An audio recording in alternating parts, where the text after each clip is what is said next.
Hello students, I am your Kashif sir. In today's video, we will study about breathing. Breathing, जैसा कि हम जानते हैं, breathing को हिंदी में हम लोग सांस लेना बोलते हैं। सांस लेने में हम लोग क्या होता है कि बेसिकली हम सांस को अंदर लेते हैं, मतलब हवा हमारे अंदर जाती है हमारे लंग्स तक की, और वापस फिर लंग्स से हवा बाहर आती है। तो हवा जो बाहर आती है, हवा बाहर आने को प्रोसेस को बोलते हैं एक्सहेलेशन, और हवा के अंदर आने को प्रोसेस को बोलते हैं इनहेलेशन। ठीक है, तो एक्सहेलेशन और इनहेलेशन के दो पार्ट्स, मतलब ब्रीदिंग के दो पार्ट्स होते हैं।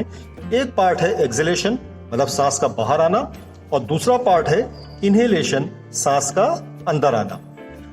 तो अब ये तो हमें बहुत आसानी से हम सांस लेते हैं, सांस हमारे अंदर जाती है, सांस हमारे बाहर आती है, बहुत इजीली हम लोग कर लेते हैं। लेकिन सांस के अंदर आने में और सांस के बाहर जाने में एक पूरा मैकेनिज्म वर्क करता है। वो मैकेनिज्म क्या होता है, आज मैं आपको इस वीडियो में यही समझाऊंगा। तो सबसे पहले आप देख रहे हैं यहाँ पे मैंने लिखा हुआ एक्सहेलेशन। एक्सहेलेशन में क्या है, हमने आपको लास्ट वीडियो जो ब्रीदिंग वाला पढ़ाया था, लास्ट वीडियो ब्रीदिंग वाले में आपको बेसिकली आपने यही देखा था कि ये आपके दो लंग्स हैं, जिसमें आपका ये ट्रैकिया आई हुई है। ट्रैकिया दो पार्ट से डिवाइड होगी, ब्रोंकाई दो पार्ट्स में, फिर अंदर ब्रोंकियोल्स हैं, एल्वियोलाई है। या आप पिछले डायग्राम में आप लास्ट वीडियो में देख चुके हैं। फिर मैंने आपसे कहा था एक नीचे एक और स्ट्रक्चर जिसको बोलते हैं डायफ्राम। डायफ्राम बारे में मैंने आपको कहा था कि मैं इसको आपको नेक्स्ट वीडियो में बताऊंगा, तो आज इसी के बारे में हम लोग बात करेंगे। तो डायफ्राम क्या है, जैसे यहाँ मैंने लिखा हुआ डायफ्राम मसल्स एक्सपैंड। तो जब हम एक्सहेल करते हैं, एक्सहेल में क्या है कि हवा हमारे फेफड़ों के अंदर से बाहर आती है, तो इसमें क्या होता है, डायफ्राम मसल्स जो है वो एक्सपैंड होती है। मतलब ये देखिए डायफ्राम मसल ऊपर की तरफ उठी हुई है। एक्सपैंड मतलब देखिए डायफ्राम मसल ऊपर की तरफ उठी हुई है, तो डायफ्राम इज पुल्ड अप। तो जब मसल्स एक्सपैंड हुई तो डायफ्राम पुल्ड अप, मतलब ऊपर की तरफ। ये देखिए मैंने एरो बनाया है, डायफ्राम जो ऊपर की तरफ पुल्ड अप हो गया, जिससे क्या होता है, जो पूरी आसपास की जो पूरी थोरैकिक कैविटी है वो कॉन्ट्रैक्ट होती है, क्योंकि मानी बात ये ऊपर की तरफ उठे तो थोरैकिक कैविटी के लिए स्पेस कम हुआ, वो कॉन्ट्रैक्ट होती है। और थोरैकिक कैविटी के कॉन्ट्रैक्ट होने पे जो लंग्स हैं, ये जो आप दोनों लंग्स देख रहे हैं, ये लंग्स भी कॉन्ट्रैक्ट होती हैं। अब जब लंग्स कॉन्ट्रैक्ट हुए तो मानी बात है लंग्स के अंदर का जो वॉल्यूम है वो घटा। ठीक है, लंग्स के अंदर का जो वॉल्यूम है वो डिक्रीज होता है, और जब लंग्स का वॉल्यूम डिक्रीज होता है तो अंदर के जो प्रेशर, जो अंदर के लंग्स के अंदर का जो प्रेशर है वो इंक्रीज हो जाता है। तो लंग्स का वॉल्यूम डिक्रीज होने पे लंग्स के अंदर का प्रेशर इंक्रीज होता है, और फिर वही जब प्रेशर इंक्रीज हुआ तो यहाँ पे प्रेशर का कंसंट्रेशन ज्यादा हो गया, तो जो हवा जो है हायर कंसंट्रेशन से लोअर कंसंट्रेशन मतलब बाहर की ओर चली जाती है। तो अंदर वॉल्यूम घटा, प्रेशर बढ़ा, प्रेशर बढ़ने से हवा जो है उस प्रेशर के साथ में बाहर हो जाती है। ठीक है, तो इस तरह से हम एक्सहेलेशन कर लेते हैं। क्लियर हो गया, जैसे बता रहा हूँ, डायफ्राम मसल्स एक्सपैंड हुई।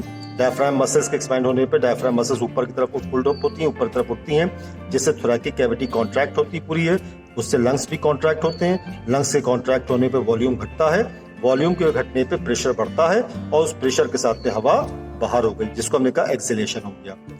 इसके अपोजिट जो वर्क है वो इनहेलेशन में होता है। ओके, इसके अपोजिट इनहेलेशन में होता है। इनहेलेशन में क्या हो रहा है, डायफ्राम जो आप देख रहे हैं ये मसल्स कॉन्ट्रैक्ट हो जाती है। ओके, तो डायफ्राम की मसल्स कॉन्ट्रैक्ट हुई, कॉन्ट्रैक्ट मतलब सिकुड़ना, ये नीचे की तरफ आती है, तो डायफ्राम इज पुल डाउन। जैसा आप देख रहे, मैंने एरो पे बनाया, डायफ्राम नीचे की तरफ आता है, जिससे कि थोरैकिक कैविटी जो है वो एक्सपैंड होती है, थोरैकिक कैविटी का एरिया जो है बढ़ता है। ठीक है, अब जब थोरैकिक कैविटी का एरिया बढ़ा तो लंग्स भी एक्सपैंड होते हैं। लंग्स का वॉल्यूम जो है वो एक्सपैंड हुआ, तो लंग्स के वॉल्यूम एक्सपैंड होने पे अंदर का जो प्रेशर होता है वो घट जाता है। ये आपने फिजिक्स में भी पढ़ा होगा कि जब वॉल्यूम बढ़ता है तो प्रेशर घटता है।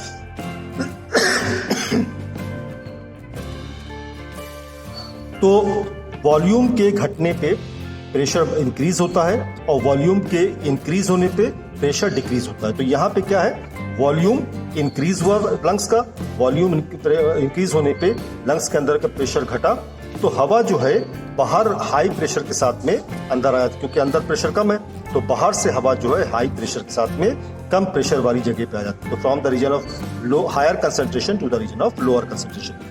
तो लंग्स के अंदर प्रेशर कम होता है, बाहर प्रेशर ज्यादा होता है, तो बाहर से हवा जो है वो अंदर आ गई। ठीक है, अब लंग्स के अंदर हवा प्रेशर क्यों कम है, क्योंकि इनका जो वॉल्यूम है वो बढ़ गया है। तो वॉल्यूम या जगह बढ़ने पे प्रेशर घटता है।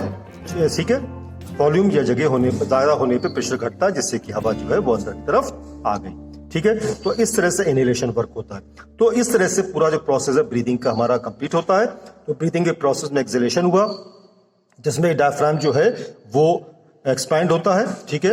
और साथ ही साथ में हमारे इनहेलेशन में जो है वो बेसिकली क्या होता है, हवा अंदर की तरफ आती है, इसमें डायफ्राम जो है मसल्स जो है वो कॉन्ट्रैक्ट होती हैं। तो होपफुली आपको ब्रीदिंग का मैकेनिज्म पूरी अच्छे से समझ में आ गया हो। इन केस अगर कोई प्रॉब्लम हो तो आप मुझे कमेंट कर सकते हैं। हमारे वीडियो को लाइक करते रहिए, ठीक है। उसके साथ साथ सब्सक्राइब करिए ताकि और लोगों को भी ये वीडियोस पहुंच सकें। Till then have a good bye.